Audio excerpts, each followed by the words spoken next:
बच्चों, हम लोग आजकल प्रोनाउन के बारे में अध्ययन कर रहे हैं। शेष भाग जो आज मुझे प्रोनाउन के बारे में पढ़ाना है वो शुरू कर रहे हैं यहाँ से रिलेटिव प्रोनाउन से। ये देखिए, ये रिलेटिव प्रोनाउन।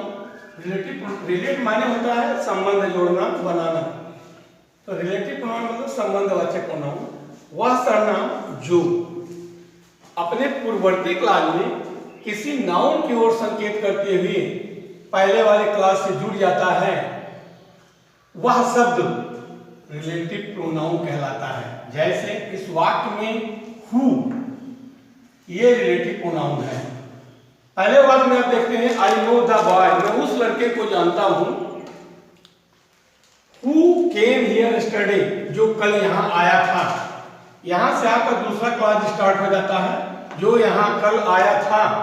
तो मैं उस लड़के को जानता हूं जो यहां कल आया था। आपका ये हुआ प्रिंसिपल क्लास, प्रधान वाक्य। दूसरा हुआ जो यहां कल आया था, इस वाक्य को जोड़ दिया। इसलिए किसके बारे में जानता है? उस लड़के के बारे में जानता है। तो आप देख रहे हैं कि प्रिंसिपल क्लास में बॉय कॉमन नाउन है और उसके स्थान पर आया जो, इसलिए हो गया रिलेटिव प्रोनाउन। और ये क्लास और हु केम हियर यस्टरडे, ये क्लास जुड़ गया। पहला आपका प्रिंसिपल क्लास हो गया, दूसरा आपका एडजेक्टिव क्लास है, क्योंकि अपने पूर्ववर्ती क्लास प्रिंसिपल क्लास में आए हुए कॉमन नाउन बॉय यानी एंटीसीडेंट यानी जो पूर्ववर्ती उसकी विशेषता बतला रहा है। इस प्रकार आपका हु हुआ रिलेटिव प्रोनाउन।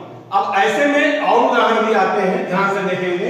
वो ये है हु तो है ही, whom, whose, which, what, as और that। अब हम दूसरे उस पर चलते हैं, रिफ्लेक्सिव प्रोनाउन। रिफ्लेक्शन आपने पढ़ा होगा। रिफ्लेक्ट माने होता है परावर्तित करना या अपने को दिखाना। तो रिफ्लेक्सिव ये आपका एडजेक्टिव वर्ड है। प्रोनाउन सर्वनाम है, निजवाचक सर्वनाम। ऐसा सर्वनाम जो निजता को प्रकट करे, स्वयं को प्रकट करे, किसी नाउन के स्थान पर यूज किया जाए तो उसे हम निजवाचक सर्वनाम कहते हैं या रिफ्लेक्सिव प्रोनाउन कहते हैं। जैसे आई हर्ट माई सेल्फ, मुझे स्वयं चोट लग गई। The boy killed himself, लड़के ने स्वयं मार दिया। तो ये बॉय के लिए ही आया है himself, और इस वाक्य में ये जो माई सेल्फ आया है वो आई के लिए आया है। इसे हम निजवाचक सर्वनाम कहते हैं। इसी से संबंधित आपका और भी है जो कि इंफेक्टिव प्रोनाउन कहलाता है। बस थोड़ा सा क्रम का अंतर है। बहुत से व्याकरण वेत्ता दोनों को एक ही में मानते हैं, लेकिन बहुत लोग इसको अलग अलग कर देते हैं। तो जो दूसरे व्याकरण वेत्ता इसका अलग नाम लिए हैं वो है इंफेक्टिव प्रोनाउन, उसको हम बाद में बताएंगे। ध्यान दीजिए, आई सिंगुलर नंबर सब्जेक्ट है, इसलिए सेल्फ लगा है। जहां बहुवचन सब्जेक्ट होगा वहां सेल्फ जो होगा।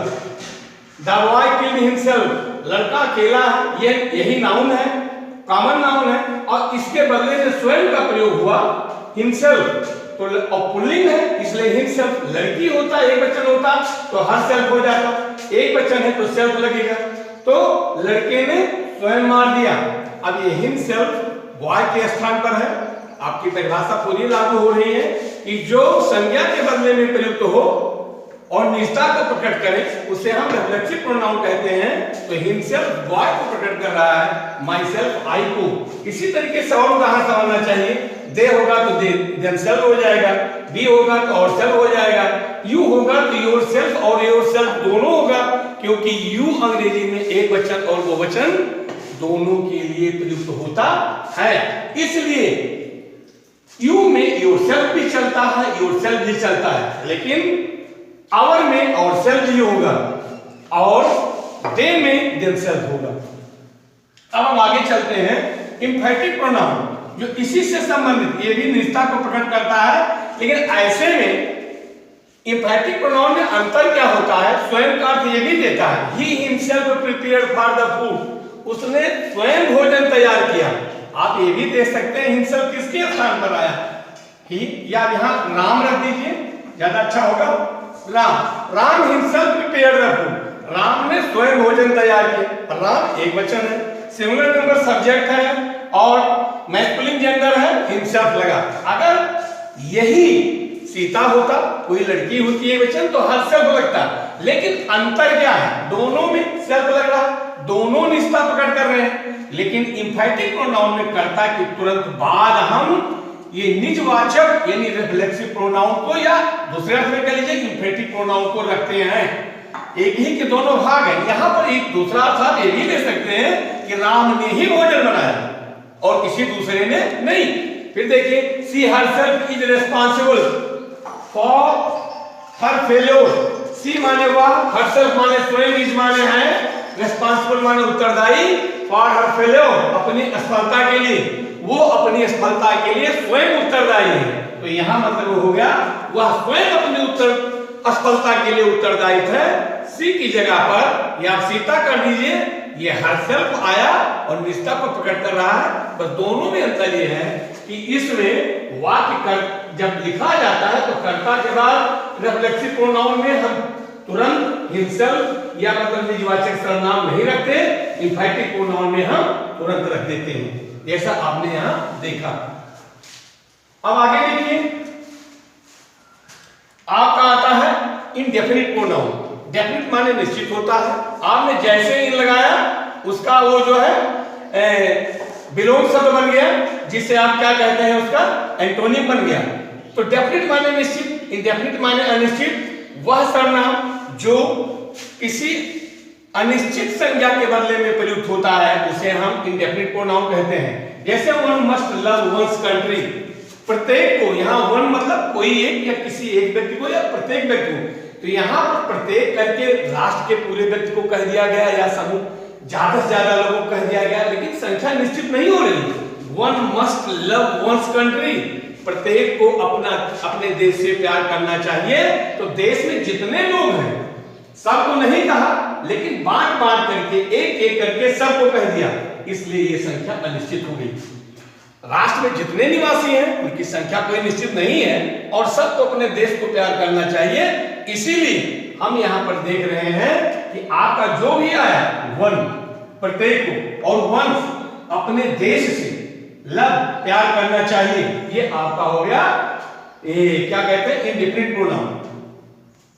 अब इसके उदाहरण और आप ले सकते हैं, जैसे some poets are born poets. Some person है, पोएट्स है, हाँ चलिए, some poets are born poets, कुछ कवि जन्मजात कवि होते हैं। तो कहने का मतलब है या पर्सन करते हैं, गलत होना थोड़ा सा। सम पर्सन्स आर बॉर्न पोएट्स, कुछ कवि जन्मजात, कुछ व्यक्ति जन्मजात कवि पैदा होते हैं। अब यहां सम जो कहा गया कोई संख्या निश्चित नहीं है, जितने भी पैदा होते हैं और जन्मजात उनमें कवित्व की शक्ति आती हो यानी पोएटिक टैलेंट आता हो, उनको हम कहेंगे सम पर्सन्स आर बॉर्न पोएट्स। तो यहां पर आप देख रहे हैं सम कुछ को, तो कुछ को कह रहा है, कुछ में कोई संख्या निश्चित नहीं हो रही है। इसी तरीके से आपके इंडेफिनिट प्रोनाउन में आल सभी, कोई निश्चित संख्या नहीं, मच अधिक, लिटिल कम, सम कुछ, नन कोई नहीं, फ्यू कुछ, एनी कोई, मेनी बहुत से, ये सब आपके इंडेफिनिट प्रोनाउन है। आगे हम देखते हैं डिस्ट्रीब्यूटिव प्रोनाउन। डिस्ट्रीब्यूट माने आप जानते हैं विभाजन करना, बांटना। ऐसे प्रोनाउन जो नाउन, ऐसे नाउन के बदले में आते हों जो आपस में बांट करके कहते हो, यानी एक दूसरे को क्या करते हो, विभाजन कर देते हो। जैसे each of the girls got a reward, each of the girls लड़कियों में से प्रत्येक को। अब ये लड़कियों के स्थान पर ही आया प्रत्येक, अब लड़की हम नहीं कह रहे हैं, तो लड़कियों में से प्रत्येक को पुरस्कार प्राप्त करना, लड़कियों में से प्रत्येक ने पुरस्कार प्राप्त किया। तो जितनी लड़कियां थी उसमें से कोई नहीं बचा जिसने पुरस्कार नहीं प्राप्त किया, लेकिन बांट बांट करके कहा प्रत्येक ने पुरस्कार प्राप्त किया। ऐसा नहीं कहा कि सभी लड़कियों ने पुरस्कार प्राप्त किया। इस प्रकार हम देखते हैं कि आपस में सबको बांट दिया, लड़कियों में से प्रत्येक ने पुरस्कार प्राप्त किया, अर्थात प्रत्येक लड़की ने पुरस्कार प्राप्त किया। इस प्रकार हम यहाँ देख रहे हैं कि ईच आपका डिस्ट्रीब्यूटिव प्रोनाउन हुआ। फिर आप दूसरा उदाहरण लीजिए, neither of the to hat is good. ध्यान दीजिए, ये नाइदर, नार, आइदर, आर और आर, ये कितने आते हैं, ये केवल प्रोनाउन ही नहीं है, ये प्रयोग पर आधारित है। ये कंजंक्शन का भी काम करते हैं, और जब ये कंजंक्शन का काम करते हैं तो वहां पर ये क्यूमुलेटिव कंजंक्शन आते हैं। लेकिन यहाँ पर ध्यान दीजिए, यहाँ पर आपको ये ध्यान देना है, यहाँ ये कंजंक्शन का काम नहीं कर रहा है, यहाँ ये प्रोनाउन का ही काम कर रहा है। Neither of the two heads, दोनों हैडों में से नाइदर मतलब कोई नहीं, इज गुड माने अच्छा है, तो दोनों हैड में से कोई नहीं अच्छा है। ये जो कोई नहीं शब्द आया ये ऑफ द टू हैड्स, दोनों हैडों में से, टू हैड्स, ठीक है, कोई नहीं अच्छा है, वो नाइदर आया है टू हैड्स। टू हैड्स के स्थान पर ये नाउन है, हैड्स नाउन है, और नाउन के स्थान पर आया नाइदर, कोई नहीं, तो neither of the two heads, दोनों हैडों में से कोई हैड अच्छा नहीं है, इसलिए नाइदर आपका डिस्ट्रीब्यूटिव प्रोनाउन हुआ। दो हैं, दोनों को कहा कि दोनों में से कोई नहीं, ना ये ना वो, बांट बांट करके कर दिया, बांट दिया, तो क्या हो गया, डिस्ट्रीब्यूटिव प्रोनाउन हो गया।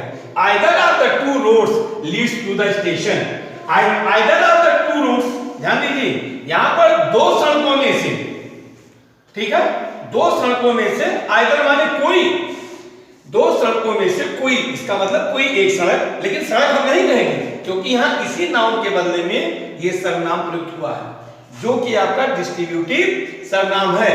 तो दोनों सड़कों में से कोई सड़क, कोई सड़क स्टेशन को जाती है, तो दो सड़कों में से कोई एक सड़क स्टेशन को जाती है। इस प्रकार आइदर ने भी विभाजन कर दिया, किसको, ऑफ द टू रोड्स, दोनों सड़कों में से कोई एक सड़क स्टेशन को जाती है। आइदर यहां पर आपका हुआ ये डिस्ट्रीब्यूटिव प्रोनाउन। कंप्लीट।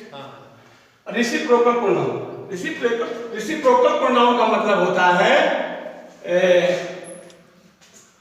पारस्परिक वाचक सर्वनाम, आपस में हम अपने संबंधों को प्रकट करते हैं, जैसा कि आपको उदाहरण से ही समझना चाहिए और वही मुख्य। Arun and Varun help each other, Arun और वरुण एक दूसरे की सहायता करते हैं। ध्यान दीजिए, जब दो व्यक्ति होंगे, दो की आपस में सहायता होगी या कोई काम होगा तो दो व्यक्ति के लिए हम ईच अदर लगाते हैं, लेकिन जब इससे अधिक होगा तो वन अनदर। दूसरा उदाहरण है कि we are the four friends, हम चार मित्र हैं। अब इसका जो आप अंतर देखेंगे इस वाक्य में, वी लव वन अनदर, हम एक दूसरे को प्यार करते हैं, क्योंकि संख्या यहाँ दो नहीं, ऊपर वाले में दो था तो ईच अदर लगा, मैंने पहले बताया।